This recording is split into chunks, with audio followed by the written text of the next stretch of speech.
Buenas tardes, estimado público. Cumpliendo con la materia de origen y evolución del sistema económico mundial en el Programa Nacional de Formación de Contaduría Pública de la Universidad Nacional Experimental de la Gran Caracas, nosotros, estudiantes de la institución, desarrollaremos el siguiente tema: planes de estabilización monetaria previos a la conferencia de Bretton Woods. Antes de la Conferencia Económica Mundial celebrada en la ciudad de Bretton Woods, Estados Unidos y el Reino Unido habían comenzado a consensuar proyectos para reformar el sistema monetario internacional. Los planes sostenidos por las delegaciones de ambos países, encabezadas respectivamente por el funcionario del Tesoro de los Estados Unidos, Harry Dexter White, y el asesor del ministro de Finanzas, John Keynes, presentaban puntos de coincidencia como también diferencias.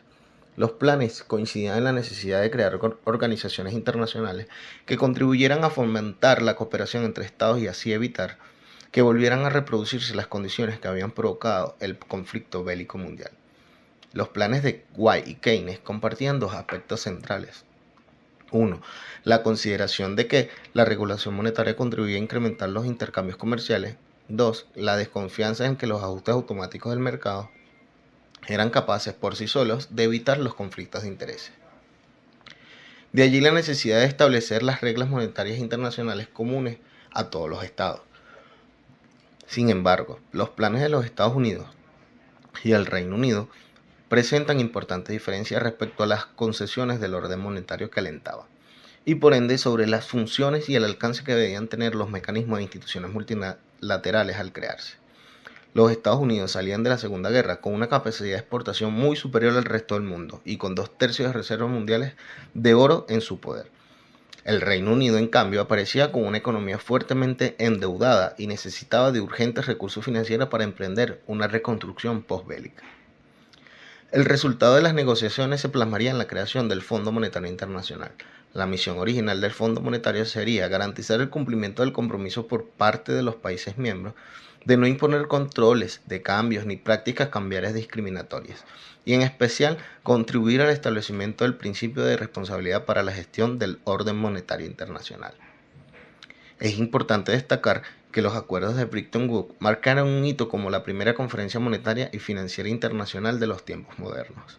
En estos acuerdos se decidió la creación del Banco Mundial y del Fondo Monetario Internacional, utilizando el dólar estadounidense como moneda de referencia internacional. A partir de ahora escucharán lo que contempla el Plan Norteamericano o Plan White y el Plan Británico o Plan Keynes. Plan norteamericano o Plan White. Luego de varias versiones preliminares, en abril de 1942, el Departamento de Tesoro de los Estados Unidos hizo público un primer borrador en su Plan de Estabilización Monetaria Internacional para la posguerra.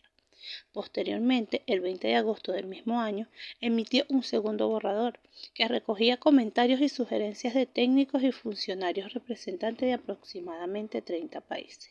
Las autoridades norteamericanas consideraban que si finalizaba la guerra, el mundo debía enfrentar y resolver tres problemas en orden monetario. 1. Prevenir la interrupción de pagos externos. 2. Evitar el colapso de los sistemas monetarios nacionales. Y 3. Facilitar el restablecimiento y el crecimiento del comercio internacional. Para alcanzar esos objetivos, proponía la creación de un organismo internacional llamado Fondo de Estabilización Internacional. Al fin de contribuir a la resolución de aquellos tres problemas, el fondo debía cumplir 5 objetivos esenciales. A. Estabilizar los problemas de cambio de los países asociados a las Naciones Unidas. B. Acortar los periodos y reducir el grado de desequilibrio en las balanzas de pago en los países. C. Ayudar a crear las condiciones para incentivar el flujo de capitales y el comercio exterior. D. Reducir el uso de controles de cambio. E. Ayudar a eliminar acuerdos bilaterales de compensación cambiaria, dispositivos de monedas múltiples y la práctica cambiaria discriminatoria. El fondo debería construirse con aporte en oro, monedas nacionales y los valores de los gobiernos de los países que los integran. Y el aporte que realiza cada país sería equivalente a las cuotas que se le asignaran a cada uno. Las cuotas determinarían además el nivel de los recursos que deberían aportar los países para financiar el organismo, el grado de financiamiento al cual podría acceder, así como el poder de voto al interior del organismo.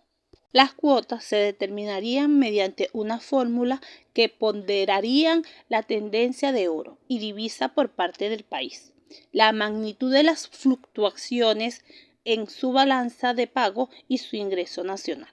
El plan proponía que los recursos totales con los que debían contar el fondo o el mismo, la suma total de las cuotas no debían ser inferiores a 5.000 millones de dólares.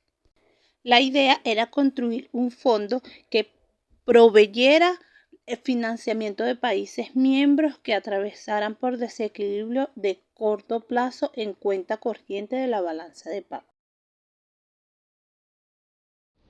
Plan británico o Plan Keynes.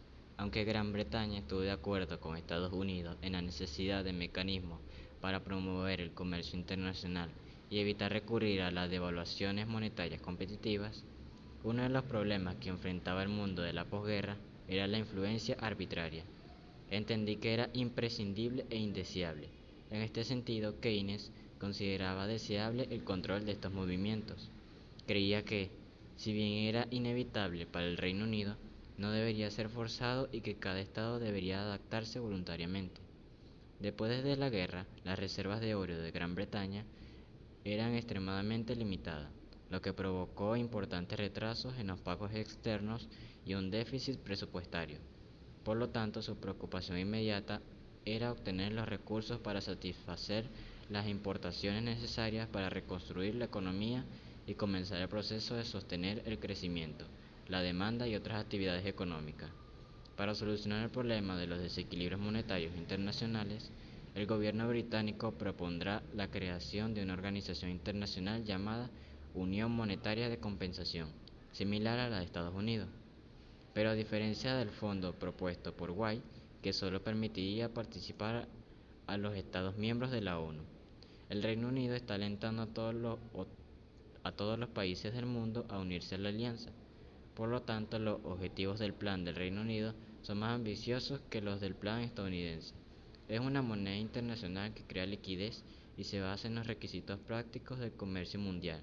Puede expandirse o contraerse para compensar las tendencias deflacionarias o inflacionarias de la demanda global.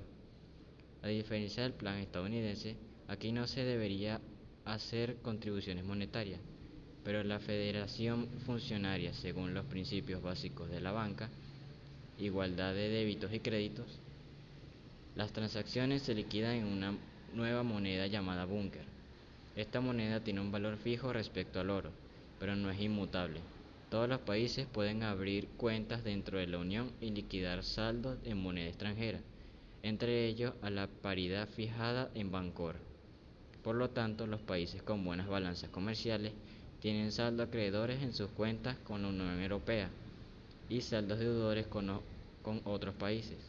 Otra diferencia importante con el plan norteamericano es que en el Reino Unido propone que las medidas para corregir los desequilibrios involucren tanto a otros países deudores como a los acreedores.